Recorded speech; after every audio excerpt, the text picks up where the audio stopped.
Hey everyone, thanks so much for joining us here on the KRLD Afternoon News. We have a special guest today, the Executive Vice Chair of TAMACC, Texas Association of Mexican American Chamber of Commerce, J.R. Gonzales. Thanks so much for joining us. We were really excited to talk to you because you are a wealth of knowledge when it comes to Latinos here in Texas and are so connected with so many business owners here that are making a difference in their own communities respectively. We were interested in maybe picking your brain a little bit about the Latino buying power and then just the Latino power here in Texas, what the latest U.S. Census has shown about our population growth and the mark that we continue to make here. Thank you very much. And I think, and thank you. It's very significant, the growth. First of all, keep in mind that the U.S. Census from 2000 to 2010, the entire United States population grew in Hispanic population, and Hispanics were responsible for 57% of that growth. From 2010 to 2020, Latinos were responsible for 51% of the overall country's growth. Texas, of course, is one of the major states with a large Hispanic population at about 40 plus. We're always undercounted because that's the way the census works. But it's significant that the buying power of the Hispanic population has increased tremendously over the years, especially the last 10 years. We're looking at, if you were to take the United States, all the Latinos living in the United States, and if they were to be their own country, we would have the 8th largest economy in the world. That's how quickly it's growing. And if you look at it over the past 10 years, about 32% of all new businesses that have been upstarts are Hispanic-owned businesses. That's a fascinating topic, is startups for both small business and large business as well. How do the numbers break down? The startup, all the other businesses that grew, let's say for the past 10 years, we're talking about 1% new growth. But in the Hispanic community, we're talking about a 32% growth there. So there's just this need, this entrepreneurship, and there are a lot of factors behind that, especially in minority businesses. But that is something that's occurring, something that there's that growth. The next key thing is the sustainability. Because if a business needs to make it past that, the first couple of years are very difficult. And once they make it past that threshold for the first 5 years, they should be doing okay after that. But amongst minority communities, especially women, there is a entrepreneurial spirit, and some of it's just out of necessity, especially during the pandemic. I'm curious about that. Is the data revealing the age range for these young entrepreneurs? Because I know here in the Metroplex, I've personally met a lot of young brown entrepreneurs who are either first or second generation. Some of them are dreamers. Some of them have just gotten the education to be able to learn how to maneuver their own business, whereas their parents were, struggling to make that mark. Have you seen that or any reflection of that? Kristen, I think it goes the entire gamut. You have a lot of young people coming out of colleges or starting a business as opposed to going and getting a post-secondary education. But at the same time, you have a lot of folks that are a little bit older, that have had careers in businesses that ended up, because of the pandemic, either losing their job or that business folded, and they had to look for something as an alternative. And an alternative was starting their own business. When entrepreneurs are starting new business, especially in the Hispanic community, what education, what training do chambers of commerce such as yourself give to them to give them that step forward, that step ahead in education? Well, we try to prepare our members as much as possible. Keep in mind, different chambers across especially Hispanic chambers across the state or the country. I always say, if you've seen one chamber of commerce, you've seen one chamber of commerce. Everybody does things differently, but a lot of parts, especially in Hispanic chambers of commerces, we try to provide entrepreneurial training, small business training, and give that worker a better idea of how to run their business. Because you may make the best widgets in the world, and you may make the best widgets, but if you don't know how to manage employees, deal with payroll, fill out all the taxes and all the paperwork, and put in those requests for proposals, I mean, it's a different ballgame. So when you start a business and your business grows, many times you're not making those widgets anymore. You're spending all your time in an office dealing with personnel problems or taxes or issues or other things that may arise.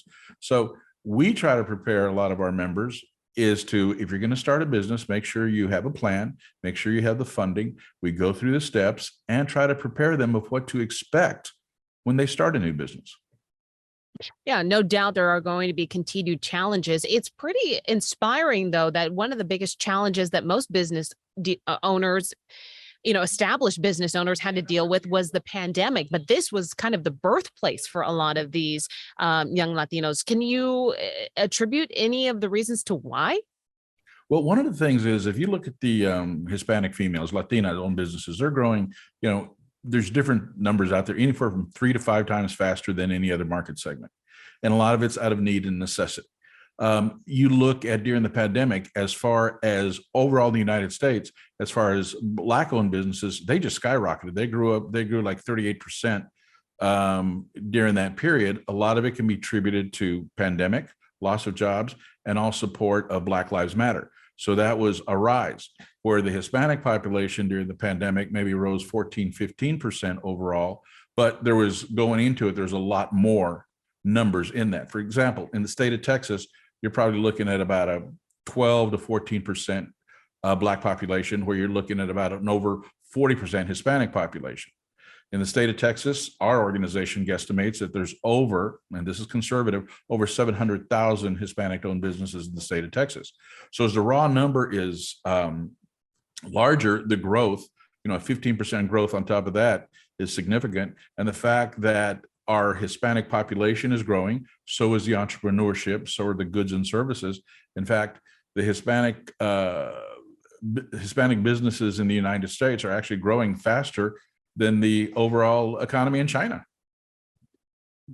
Do Hispanic business owners feel the necessity to start their own businesses at a greater level because of conditions that they might have seen at working for other major companies?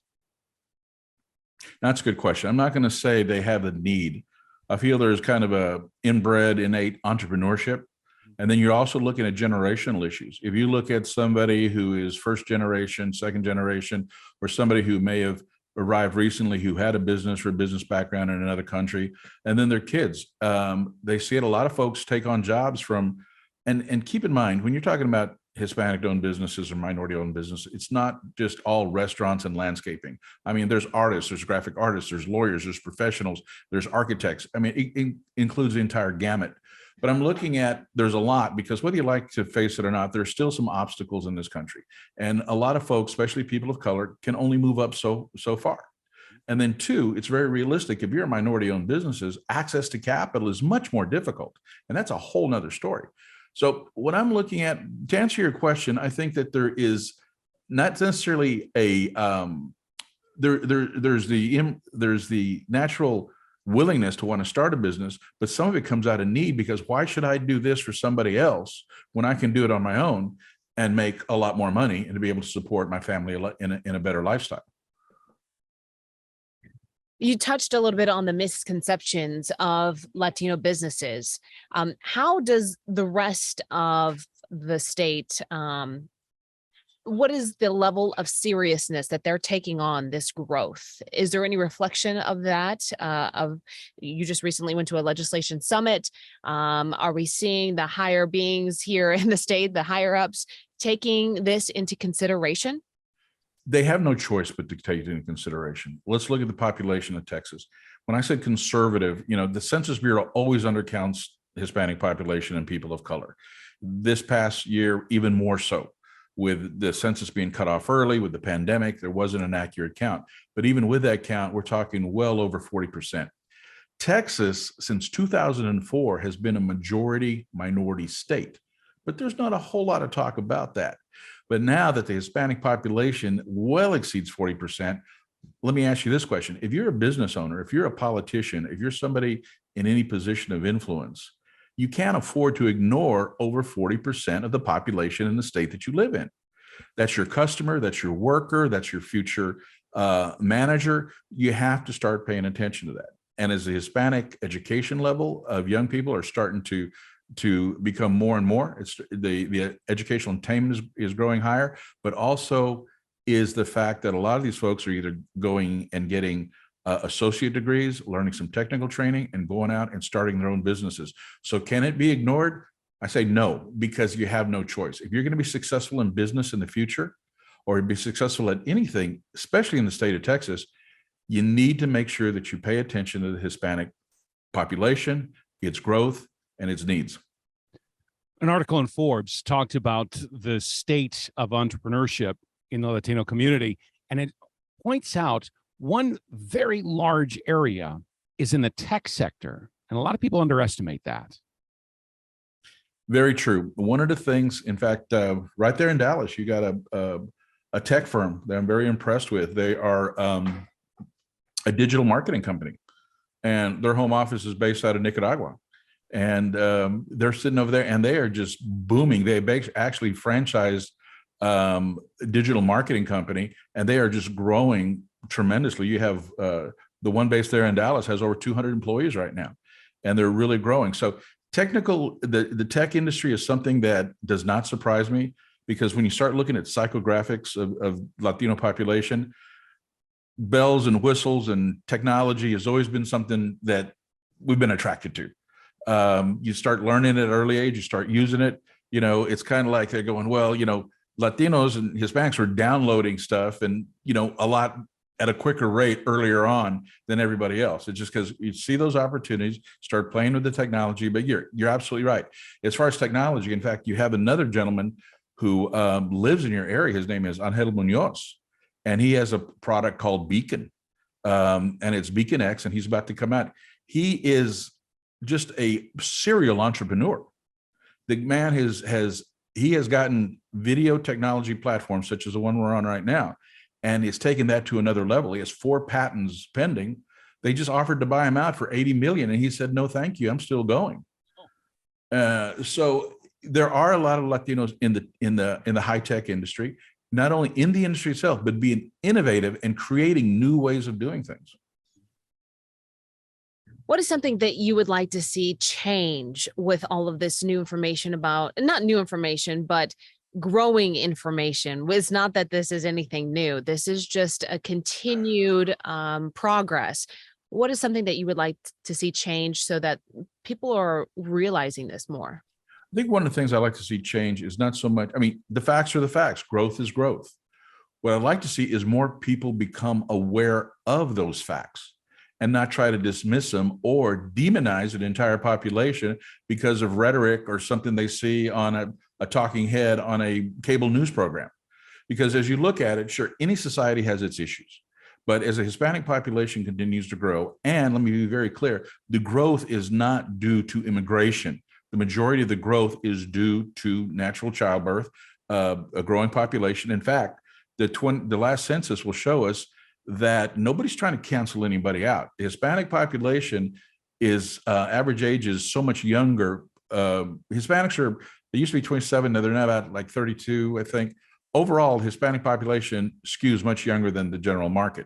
And as far as the general market, or should I say, the white population, as they are actually getting older, they're having fewer children. So that actual population growth is on the decline, where the minority population in this country is on the rise. So as you look at that, and it starts balancing out, and you're looking at the population, you look at the economy, you look at future voting, all of it has to reflect around the population that you serve.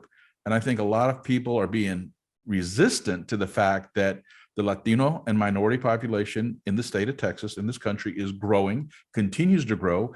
There's not a darn thing you can do about it. You can build walls all you want. You can make all the new laws you want, but nothing's going to stop that growth. And a lot of people of color and a lot of Hispanics, as they see obstacles or barriers or those glass ceilings, especially for women, they're going, the heck with it. I'm going to start my own business and be even more successful than the people I used to work for, because I'm the one who came to the table with the talent, with the determination, with the skill sets, and with the focus to get the job done. One thing you can't underestimate as well with Hispanic-owned businesses, the fact they're putting a lot more people to work than other small businesses. That's without a doubt. They're putting a lot of people to work, and not that it's done purposely, but a lot of times they'll attract other Hispanics to go to work there because they feel comfortable. At one point in my life, I owned a private security and investigations company. I had about 110 employees. And a large part of those employees were Hispanic, not because I was recruiting Hispanic workers. It's just that they knew that the owners there were Hispanic, and there was those nuances, and they felt comfortable, and they knew that their chances for advancement and getting a fair shake were better than some other places that they could have went to work for. JR, is there anything else that you would like our listeners to know? I think what's important to remember is business is business and numbers are numbers. You can spin it any way you want to, but at the end of the day, Hispanics in this state and this country are here to stay. Some people will argue, and I will too, we were actually here first. But the point being is that we're becoming a very integral part of not only society, but the economy.